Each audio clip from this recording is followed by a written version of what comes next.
Welcome to my channel. Subscribe, listen, and enjoy my stories every day. Emily and I had been together for a decade, long enough that we'd woven a life together, a modest home, good friends, a steady routine. She was the kind of person people looked up to, smart, driven, and naturally kind-hearted. Or so I thought. About a year ago, Emily landed a big promotion, a job that came with a significant salary bump and the added responsibility of managing larger accounts. Of course, with more responsibility came more hours, and soon she was regularly tied up with work dinners, late-night emails, and what she dubbed urgent work trips. At first, I had no reason to question any of it. A hard worker myself, I knew the demands of a serious career. But the more I observed, the less everything lined up. The first sign was her phone. Emily had always been a bit private, but suddenly her phone was like a magnet glued to her hand. The lock screen was new. Anytime I came near it, she'd grab it instinctively, even giving me an odd look as if I'd been trying to catch her off guard.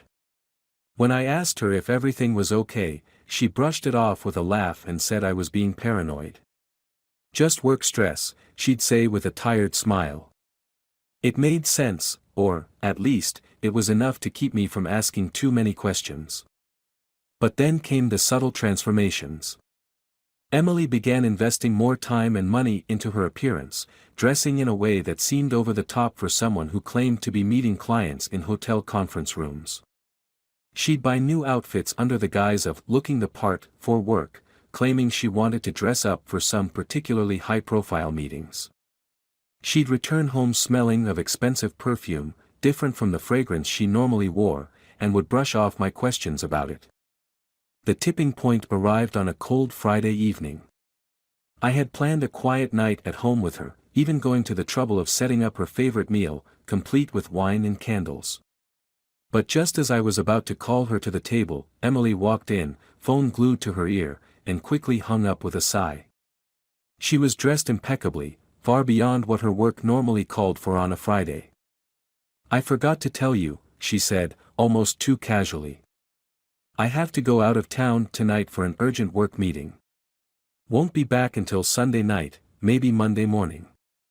There was something rehearsed in her voice, a smoothness that hinted this wasn't the first time she'd practiced this line.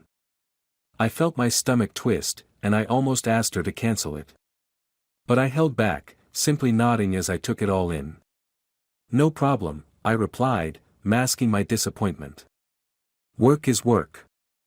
She gave me a grateful smile, kissed my cheek, and rushed off to pack. That was when I knew something wasn't right. In her rush, Emily had left her phone on the kitchen counter while she darted upstairs. It was unlocked, and though I hated the idea of snooping, something inside me couldn't resist the urge. I took a breath, picked it up, and started scrolling through her recent messages. There it was, an ongoing thread with a number that had no name attached.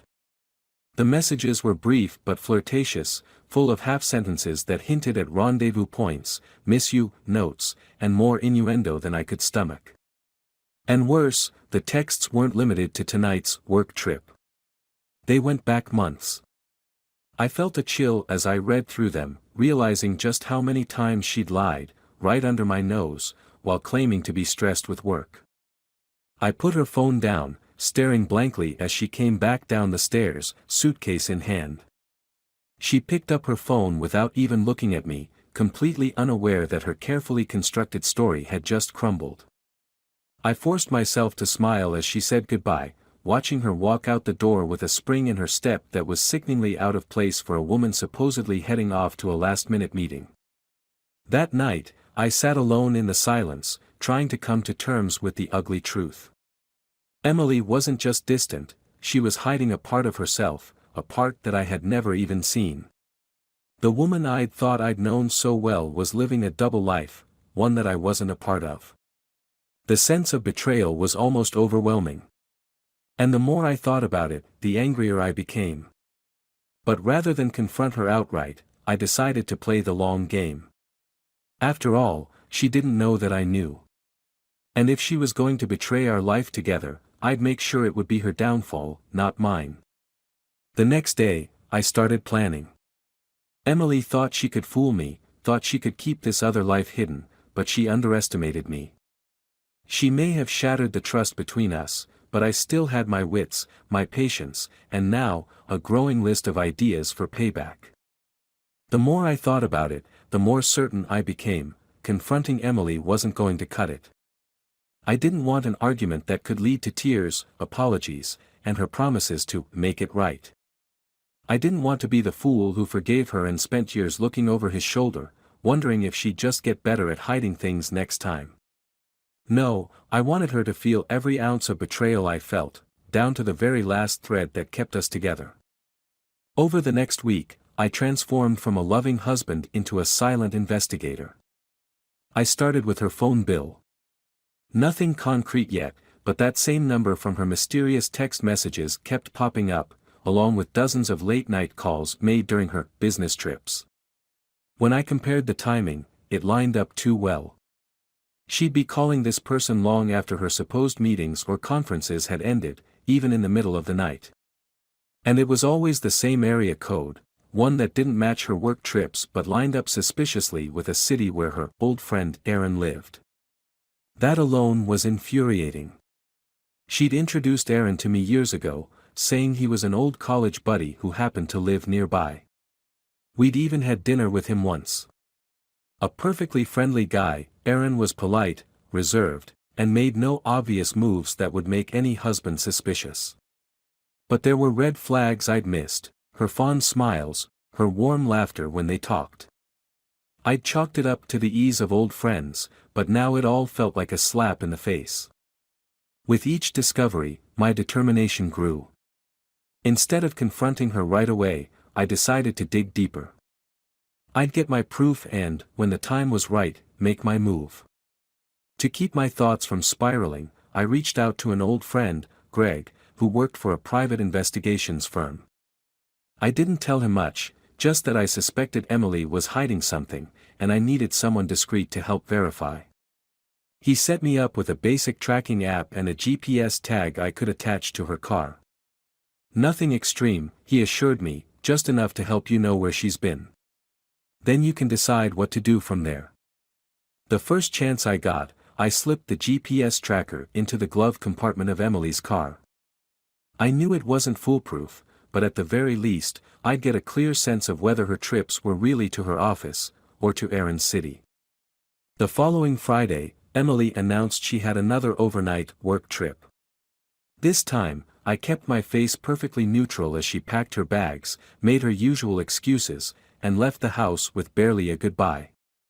I waited until she'd been on the road for about an hour before checking the GPS. Sure enough, she wasn't headed to the office or a nearby hotel.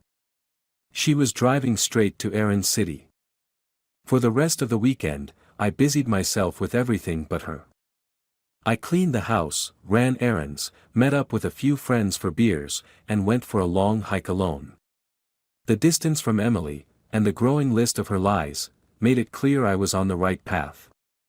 She returned late Sunday night, slipping into bed without a word, as if our marriage was some kind of background noise she'd grown used to ignoring.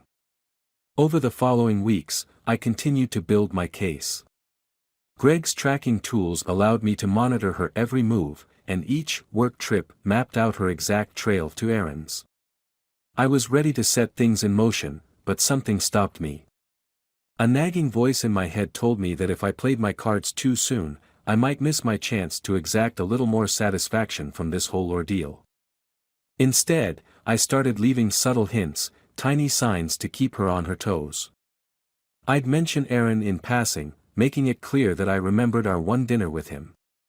I'd ask casual questions about her work trips, feigning interest while watching her face for any reaction.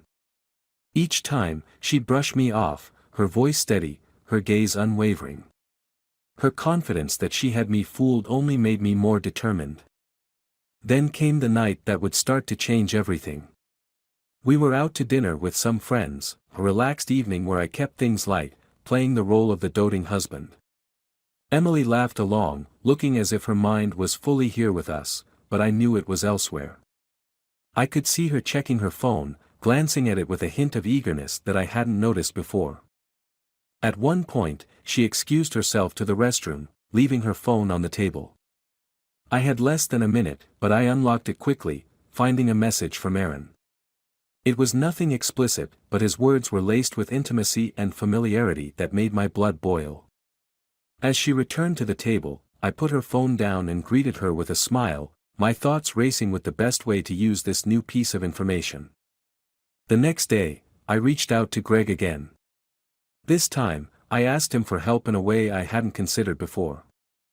"I want to know what Aaron does," I said, the plan taking shape in my mind. Greg didn't question it, and within a few days, he came back with a full report on Aaron. Apparently, Aaron was more than just an old friend. He was recently divorced, working part-time, and known around town as something of a player. The kind of guy who, from what Greg hinted, had no issue charming a married woman if it suited him. A part of me wanted to confront them both, but the thrill of taking my time, of ensuring I got every bit of information first, was intoxicating. I began to wonder how long Emily thought she could keep this charade going. But she had underestimated me. For each lie she told, I'd match it with a calculated move. One night, I had an idea. I casually mentioned that we should invite some friends over for a small gathering, using the opportunity to observe her, to watch her mask slip for just a second. I wanted to see how far she'd go to keep up the pretense of our happy marriage. She agreed reluctantly, and I watched as she played her part to perfection, charming everyone with her laughter and wit, all the while maintaining her composure. By the end of the night, she looked exhausted. I almost pitied her, almost. She slipped away early, and I watched her disappear up the stairs, leaving me alone in the aftermath of her lies. But I didn't follow. Instead, I savored the calm that had settled over me. Emily was none the wiser, but her carefully constructed world was about to crumble. It was only a matter of time. By the time I had gathered all the information, each lie, each detail, I knew it was time to begin. Emily had crafted her story well, wrapping her lies in the cloak of our marriage, but the small details betrayed her. And those details, now all in my possession, gave me every tool I needed. The following Friday, Emily told me she had another overnight meeting. I feigned my usual nod, the unassuming husband routine I'd perfected. But this time, I made sure to slip a few subtle words into our conversation. "Oh, that's the third overnight trip this month," I remarked, smiling as I poured my coffee. "Your team must be under a lot of pressure lately." She paused for the briefest moment, a flicker of something passing across her face before she covered it with a laugh. "Yeah, it's been non-stop. Just a lot of client-facing work." She was back in the usual role, confident, composed. She kissed me goodbye and left, assured she had me fooled once more. Little did she know, I was already in contact with Greg, who was set up in Aaron's city, waiting to follow her. I wanted photos, videos if possible, something concrete that would leave her without an inch of wiggle room. Later that night, Greg sent the first photo, Emily and Aaron in a dimly lit restaurant, leaning close, her hand resting on his arm, laughing like I hadn't seen her laugh in years. They looked perfectly at ease, so enmeshed in their own world that it seemed to have never occurred to her that someone might see. The photos kept coming, them at a bar, walking down the street, her reaching for his hand in a way that felt sickeningly familiar. Each image cemented my resolve. I wasn't only angry anymore, I was determined. I wanted her to feel the weight of her lies, to realize that her actions hadn't just hurt me but had undermined everything we'd built together. And when I was done, she wouldn't just lose her lover, she'd lose her perfect life. The final piece of the puzzle came later that week, in the form of an unexpected call from Greg. "Hey, got some new intel on Aaron," he said, his voice tinged with a hint of amusement. "Turns out he's been seeing more than one married woman." A spark of satisfaction flickered in me.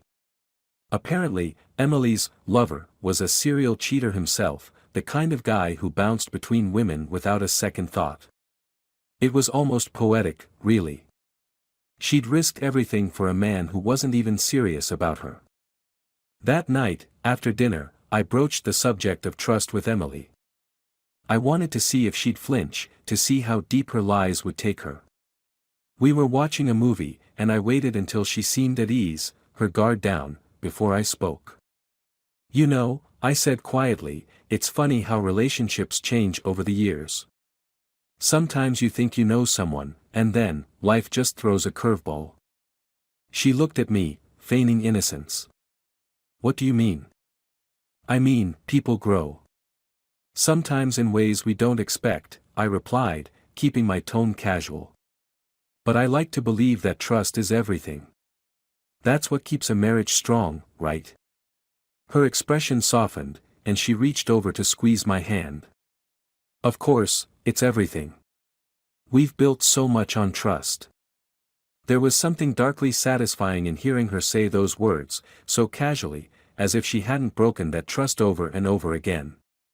But I kept my face neutral, nodding and returning her squeeze before letting the conversation drift elsewhere. As she continued her pattern of weekend work trips, I continued my pattern of digging. I catalogued every message, every call, every bank statement that showed just how deep her deception went. She'd been funneling money to Aaron, tiny amounts, but enough to support the idea that she'd been helping him in his tough times. It was all the proof I needed, and with each new piece of information, my plan began to take a new shape. Then, finally, the day came.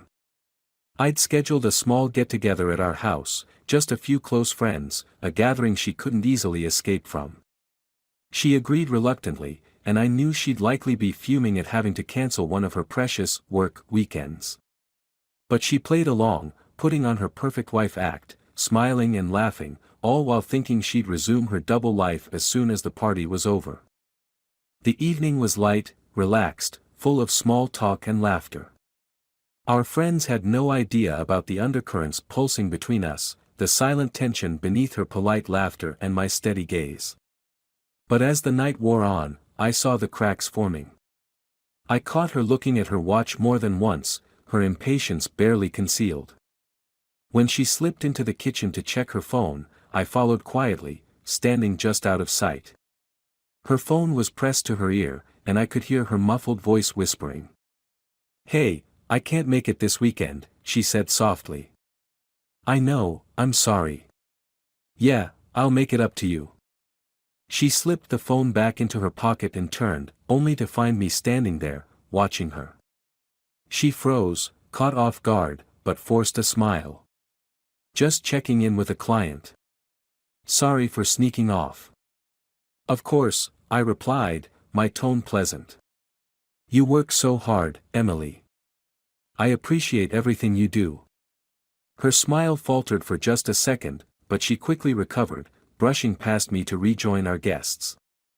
I let her walk away, knowing that this was the last night she'd spend playing the role of the perfect wife in this house. The next morning, while she was out running errands, I went into full action mode. I packed a few of her things, just enough to hint at what was coming, and left them by the front door. I arranged the photos Greg had taken on the dining table, along with copies of the phone records and bank statements. Then I left her a note, detailing everything I knew in blunt, unforgiving terms. The photos were numbered, laid out in sequence, like a twisted timeline of our unraveling marriage. I called one last person before I left. Aaron. I didn't mince words, letting him know that Emily would be free to visit whenever she liked. His response was nonchalant, the cocky attitude of a man who saw no fault in his actions. "Guess it was bound to happen," he laughed, clearly unbothered by the mess he'd helped create. As I drove away, I felt an odd calm settle over me. I'd spent months stewing in anger and bitterness, plotting every move, every detail. Now, with everything laid out for her to face alone, I felt nothing but clarity. Emily had gambled with our life, our marriage, thinking she could hide her betrayals in secrecy. But she was wrong, and soon enough, she'd have to confront the reality she'd created. I left her the keys to the house, but I knew she'd find it empty when she returned. When I left, I thought I'd feel some sense of victory, a relief that I'd exposed the lie Emily had spun for so long. But driving away from the house didn't fill me with satisfaction. If anything, it felt hollow. My chest was tight, the silence in the car like a heavy weight, reminding me that a decade of life together couldn't be erased, no matter how deeply she betrayed me. The plan had been simple: confront her, expose her lies, and reclaim the life she had tainted with her deceit. I'd even considered that maybe, after all of this, I could start fresh. Maybe, once she saw what her actions had done to us, she'd feel the full weight of her betrayal. But as I drove into the countryside, letting the miles pass, that hollow feeling stayed, growing deeper with every mile. After hours of driving aimlessly, I finally pulled over at a small diner on the outskirts of town. I sat by the window, staring into my coffee. People were coming and going, laughing, some looking tired, others lost in their thoughts. Life was moving on, and here I was, anchored in the past, in the reality of a marriage that was now just a painful memory. Hours passed before I finally headed back, resigned to face whatever fallout remained. When I returned, it was dusk, and the house was eerily quiet. I opened the door, noticing that Emily's packed things were still by the entrance. The photos, the messages, all the evidence I'd laid out on the dining table, were untouched. My stomach twisted with unease as I looked around, calling her name. No answer. I moved through the house slowly, glancing into each room, until I reached the stairs and saw the faint glow of a light coming from our bedroom. My heart was pounding as I climbed, and when I opened the door, I found her sitting on the edge of the bed, her shoulders slumped, her face buried in her hands. At the sound of the door, she looked up, her face streaked with tears, her eyes red-rimmed and hollow. For a moment, I wanted to walk back out, to pretend I'd never come back. But something rooted me there, some need to hear what she had to say, even if it was just the last thread of curiosity. Why? I asked, barely recognizing my own voice. She shook her head, her voice breaking. I don't know. I don't know. I thought I needed something else. Something more. And did you find it? I asked, harsher than I intended. Her gaze dropped, and she shook her head. No. It was never about him. I thought it was, but it wasn't. The room fell silent, the words hanging between us, too empty to fill the cavernous gap that had formed between us over the past months. She opened her mouth to speak again but stopped, as if realizing that nothing she said would change what had happened. I waited, expecting her to beg for forgiveness, to ask for another chance. But she simply sat there, her silence filling the space between us in a way words never could. I wanted to feel anger, but it was gone, replaced by something heavier, a sadness that settled in my bones, as if all the anger I'd carried for so long had drained away, leaving me empty. I didn't mean to ruin us, she whispered finally, her voice so faint I barely heard it. The apology cut deeper than any accusation I could have hurled at her. I felt a pang of something I hadn't expected, regret, mixed with the bitter taste of memories I'd tried so hard to bury. We'd spent a decade together, built a life that, until recently, I'd thought was unbreakable. Now it was gone, and all that was left were broken pieces neither of us could fix. Without another word, I walked over to the bed, sitting beside her. We sat there in silence, the weight of everything unsaid pressing down on us. I wanted to hold her, to reach for her hand, but I couldn't. The bridge between us was gone, burned away by secrets and lies. I couldn't cross it, not anymore. Will you be okay?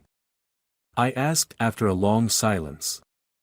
She nodded, but it was unconvincing. I don't know, she whispered. But I deserve this. I deserve to lose you. The finality in her voice was like a blow to the chest, a reminder of everything we had lost, everything we could never get back. I stood, feeling the urge to leave, to escape before the sadness in her eyes pulled me under. But as I reached the door, she spoke again. I know it's too late, she said, her voice trembling. But I need you to know. I loved you. I still do. And I'm sorry for everything. I turned back to her, seeing the truth in her eyes, a truth that had come too late. I wanted to hate her, to harden myself against her words, but all I felt was sorrow. "I know," I replied softly, the words feeling hollow, but true. I left her there, knowing that whatever we'd had was over, and that neither of us would ever be the same. As I walked away, a heavy rain began to fall, washing over me, blurring the world around me, until everything faded into the darkness, leaving only the faint memory of the life we'd once shared.